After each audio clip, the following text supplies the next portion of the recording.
હાલો આપણી થીમ કઈ છે? તો બધાને કપડાં ધોતા શીખવું છે ને?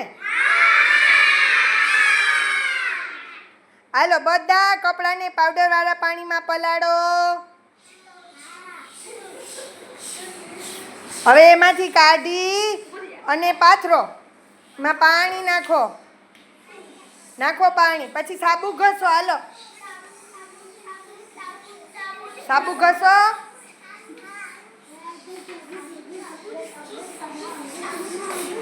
બ્રશ ઘસો.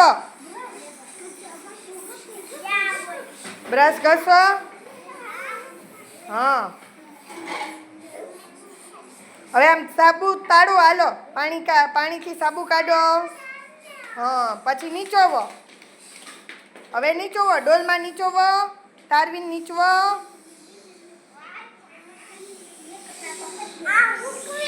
હવે સૂકવી દો.